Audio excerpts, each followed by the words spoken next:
He did say that the taper, really, the completion's only a couple meetings away, and that there really might not be that long a lag between the end of it and the start of a hiking process. Right, well, I think that he doesn't want to get trapped in the idea that the kind of supply chain problems are solved and he's still tightening. We don't want to do that.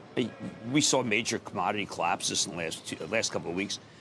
So I think what he's saying is, listen, I want to hedge my bets. I want to go full on like other Fed chief, because it's entirely possible that you get the port solved, you get the rail solved, you get the plastic solved, you get the paper solved, you get the shortage solved, and then suddenly you get the chips solved, and then you get the housing numbers that we just saw, which is probably peaked given the mortgage purchase, and he might be fighting the last war. So he's got to be careful. I know the markets. Look, we're in a seasonally strong period. We have Santa Claus rally almost every time in the last 20 years. But I wouldn't go crazy here, because once the Fed starts tightening, a vast majority of stocks that you liked before, you can't like anymore. Right. Why does the bond market not believe the dots? You got the 2-year yield dipping a bit. You got 5-10-year inflation expectations falling a bit. I mean, they don't think the Fed's going to have to hike as much as the committee believes. Well, because I think that the bond market recognizes in a lot of ways that we may be a peaking right now. I mean, look,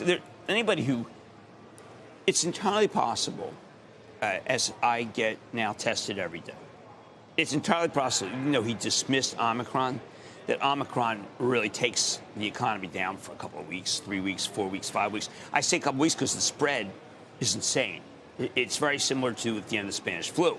So if you went to this, if you looked at the way Spanish flu ended in 1918, 1919, it may be like Omicron, but there could be a stunning end to this thing, and then you'd have people go back to work, and then there wouldn't be as many shortages. I mean, look, the semiconductor guys are going full tilt, but people get sick. If people stop getting sick, then Ford Motors can have all the semis at once. Andy Slavitt, former COVID advisor to the White House, tweeted this morning about a consensus of various researchers. Omicron's doubling every 2 to 4 days. Yeah.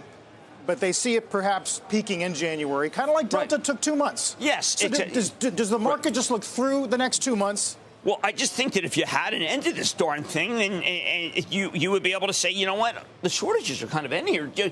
The one thing, I mean, Powell is very good. He knows that this thing could end as fast as it started. He was very good, by the way, when he called the bottom, even with Omicron. Now, I know he's very smart. He's not going to claim he's a doctor, which is really good. But I think that we're all getting used to the idea that everybody we know has someone in their family that got this thing in the last 48 hours.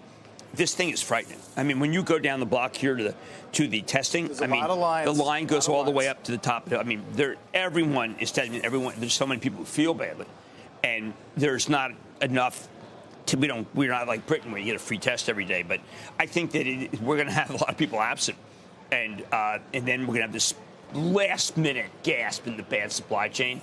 And then we may come back. And I don't think Powell wants to be lockstep. He knows that when he did lockstep in 2018, he killed the market. He's not about the stock market, okay? And there were people on this morning just saying, listen, he basically has to destroy the village to save it, which nobody really said in Vietnam, but it's been the consensus. And I just think, why can't we just say, he's doing a good job? Like, has he not done a good job? Why can't we say that? Have we created Weimar-like inflation? I don't think so. Shepard Smith here. Thanks for watching CNBC on YouTube.